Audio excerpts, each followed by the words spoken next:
The madness continues on NASCAR Thunder 2004, where we go to California and race 10 of 36 in this massacre of the season.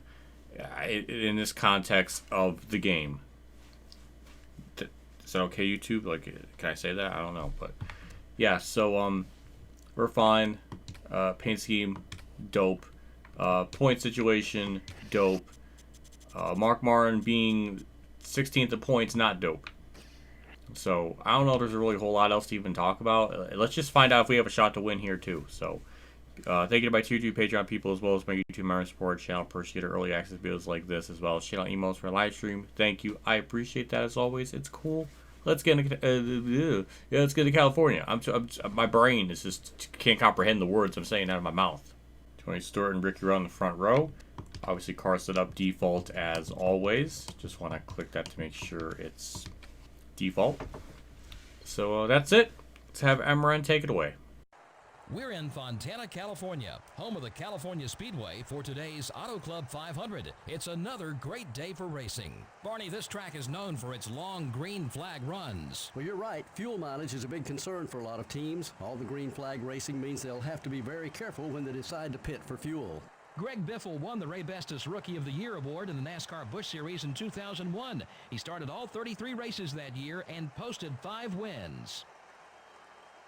Dale Earnhardt Jr. has really focused in on his qualifying runs this year. Starting up front is a big advantage, as you don't have to use the car up to get to the front of the pack. That means when it comes to money time, you still have something left.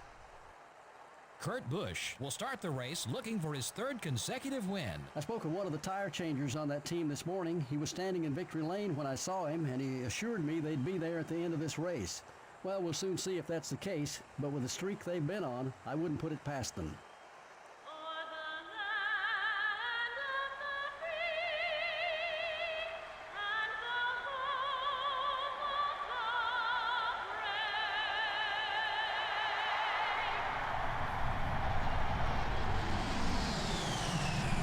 Gentlemen, start your engines.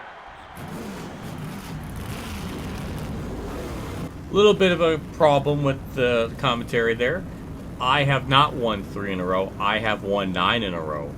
Maybe the game they just never thought someone would, be this amazing at the game, but I hope one day in a NASCAR game they can have commentary booths have unique dialogue where they can mention how this driver's been undefeated this whole season, talk about how insane that is, and only in F1 could be that possibly comparable or comparable. I don't know.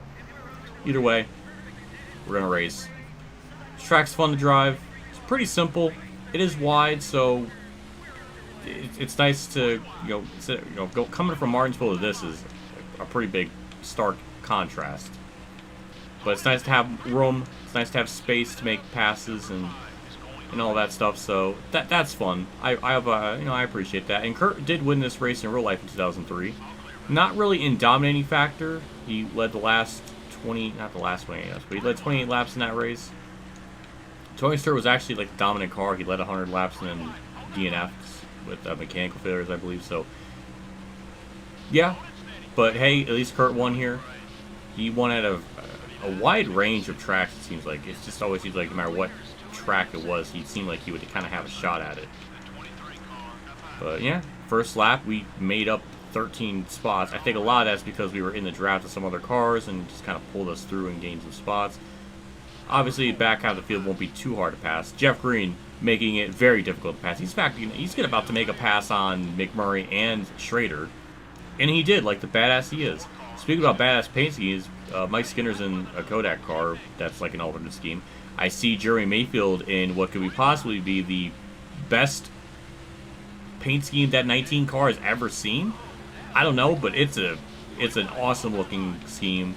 Nice to see it in this game and being raced. So that's neat. I'm sure JC is losing his mind over that. Yeah, I'm sure he's like, that's my car. Ugh. So I understand. We're not going to have any angle in the corner, but car is just so good, it could just grip. We had to kind of slow up a little bit too much, but yeah, we're moving up. We're doing race car things. From what I saw in practice, I mean, we're still fast. This might be our least dominating win in a long time. And yes, I'm calling it that we have a shot to win. But things could change. So you never know. But it is going to be a little bit tougher. By how much, I don't exactly know. I guess the interval will confirm that. Jeff Green is just blocking me constantly, and it's really hemorrhaging any chance I have to gain time on the leader. And that is very annoying. He knows. He knows I'm amazing, and he's just going to block that. Couldn't block that anymore, so, ha. Jeff Gordon doing his best Thunder 2003 late season collapse impression. We just dripped in that corner. But, yeah. We definitely got up in the top half of the field pretty quick. It might get a little bit harder. But it's all going to come down to how much the AI block, how much they're in the way. It doesn't help either that we don't quite have enough draft help to just make us fly and zip on through. But, I mean, we're getting through them pretty quick as is, so I guess it's really not that big of a complaint or anything. There's our smoke screen from the previous lap, so that's funny how that's still sticking around. Oh, now it vanished. But, yeah. Hopefully Mark has a good point day. He's not quite, knocking the socks off the competition.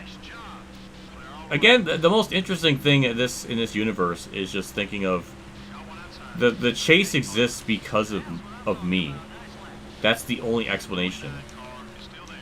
I'm the cause of like an entire format to be changed, and now I'm in the cause of rage because Harvick just nicked the back of my car and it's got damage, which I despise very greatly. So I'm upset by that. Good run on the front straightaway. We'll duck down low. We'll pass Mark Martin and Dale Jr.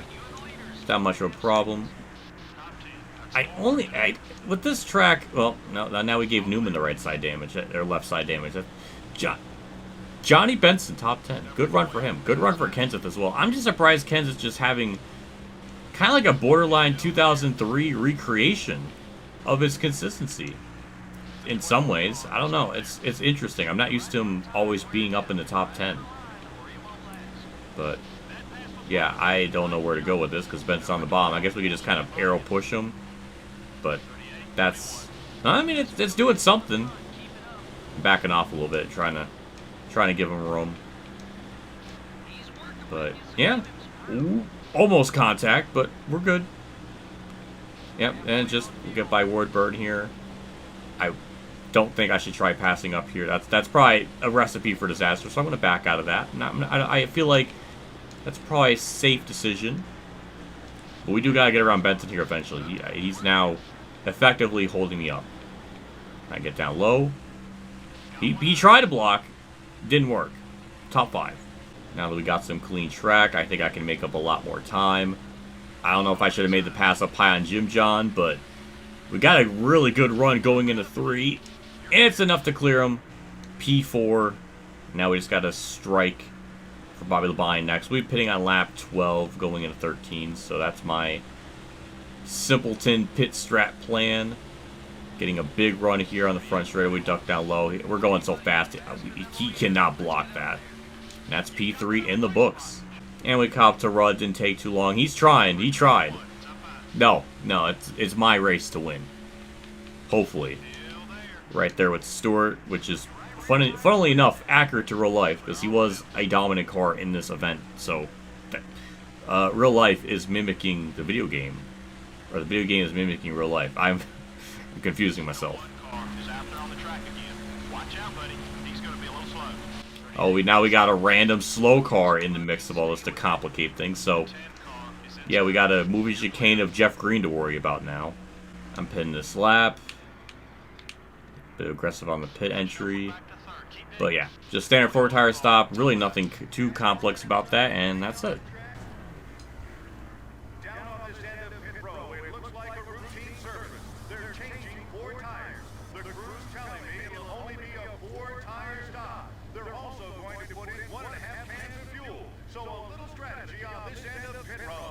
I don't know what type of strategy they're talking about. We got 15 flat. That's a really good pit stop.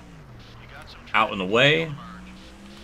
And we're just going to stay on the bottom of this track because there's cars I feel like that's a bad idea, and I want to try to play by the book. So we gotta try to do something to minimize our greatness, and if we could just stay on the Pyro surface a little bit longer, then sure. Now it'll be a waiting game to see where the cyclist is out. Since we did pit early, we should have a good undercut, and our car was pretty good even on the long run, so I think pitting early really won't hurt us, but yeah, we'll just wait and see how this develops, as we'll get by Ricky Rudd, so that's not going to stall us any momentum or anything, and we can just keep on going. Well, fastest lap of the race, and not only that, we're going to cycle out and lead. The undercut worked. Proud of that. And that's it. Race is over. Music time. Johnny Benson 5th. That's impressive still. There's Jeff Green being slow. He's got damage on the right side of his car, and he's slow as shit. White flag's out. The gap has been kind of stuck at 4.1 to 4.3 range, so me and Stewart have been even on pace. I think that's probably because he pitted later than me, so I guess that probably explains it, but yeah, the undercut really did save us, even though it was maybe one lap difference, 2 laps. I don't know what the exact number was, but it worked out. I don't know, but another dub. Was a little bit tougher. Not saying a whole lot, but a little bit. Sure, yeah, we'll just win 10 races in a row. Is this game? Yeah, 4.6. Someone blew up at the end. But yeah, I don't know what do I say to this anymore. It's just this game, as legendary as it is really showing to be the piss easiest season mode I've ever ran in anything I could ever think of. I can't think of one game where it's easier than this. Like Heat Evolution 2, 3, 4, 5, Rivals, Ignition. I've never gotten this many wins in a row. I don't think. Maybe in a career mode possibly, but not in a traditional season mode element. I'm lost. Even in Thunder 03 where we got like 7 in a row. I'm just here for the madness. That's all I'm saying. Nice looking trophy. I did look this up before I started recording. Was this really called the Auto Club 500? And it was. That's all I have for that, but yeah. Jeff Byrne no longer as salty with me. And we won by 4.6 seconds. Poor Johnny Benson, who was 5th after that cycle ended. I guess he pitted really early and just burnt his tires up too fast, I guess. The only different leaders were me and Tony Stewart. And Tony Stewart trying to reclaim or trying to show why he deserves to be second in points, because Newman was kind of creeping in, but Newman really wasn't quite much of a show today. He got 11th, but Bill Elliott 12th. Johnny Benson 13th, okay. Rusty Wallace 14th. Mark Martin, he's making a comeback. He started 20th and moved his way up pretty well, so good. Same with Gordon, so not embarrassing himself as much. There was 2 DNFs. Jeff Green, who was kind of larping around there at the end, just being off pace. Jeff Green, both start with J's. That happens a lot now that I think about it, but yeah. Jerry Nadeau blew up on the white flag, I think, so yeah, he was able to complete it, but he DNF'd. Or I guess he blew an engine and lost all his spots, but yeah. Don't know what to really say about that other than we can look at the interval gap and see where that's going to rank it. It's probably going to be right in the middle. 4.6 seems to be kind of like a typical, I don't know, just middle of the road type of interval. I don't know. We'll see to confirm it. That puts it 17th. Also, I've been noticing lately, a lot of finishes have ended with the number 1 at the end.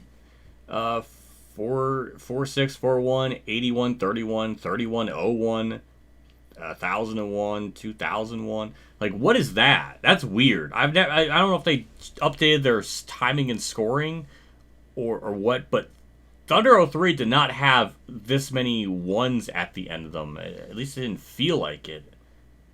I don't know. It maybe I'm losing it. Just I guess with 10 races, it just seems like there's a lot more of it, because that's 1, 2, 3, 4, 5. That's 5 out of the 10.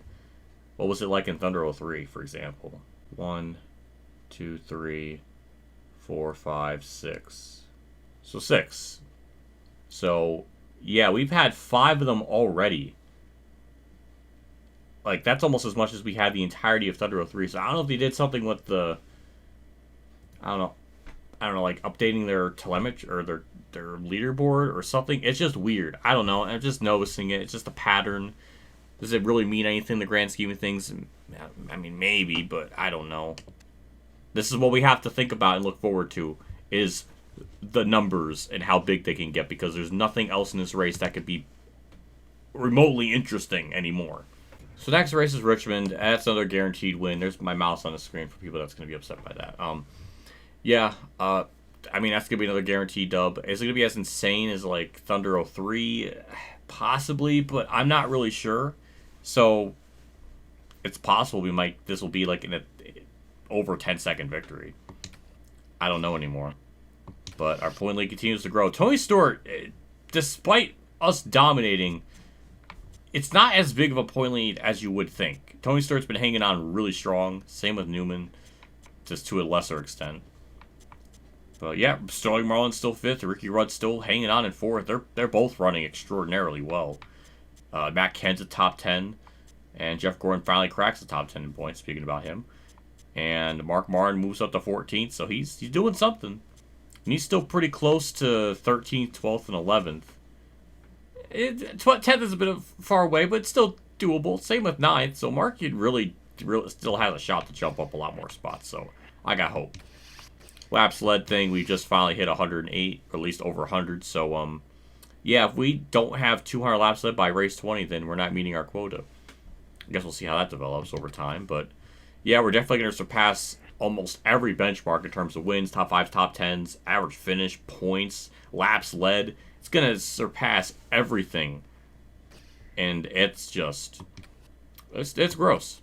It's absolutely gross. I can't wait for... NASCAR 05, so those numbers will be freaking humbled a little bit. I don't know by how much, but at least a little bit than this. I mean, my lord. Anyways, we're done. Big shout out to my 2-3 Patreon supporters today for Channel 15, Kamikazegames, Bailey Carey, Mexican Link 1986, Jason Hellman, and my name is Sean for support. Again, I appreciate what you guys do for my channel every single month. It does me a lot. Always goes a long ways. So thank you, as always, for the continued support. See you all next episode of Richmond. This all-star race in this universe has got to be really bizarre when you think about it, because I don't know how many different cars they'll even have in the field. I mean, if they would be basing off last year, then there's really not much different people that they could pick. I don't know. I'm like effectively ruining the all-star race with my dominance. I don't know. This is a cursed timeline. Great timeline if you're a Kirk fan, but. Next race, we're going back to the classic Rubbermaid / Sharpie Ford. Good looking paint scheme. Nice to have that return. So, yeah. Either way, I'm done. See ya, and have a good day.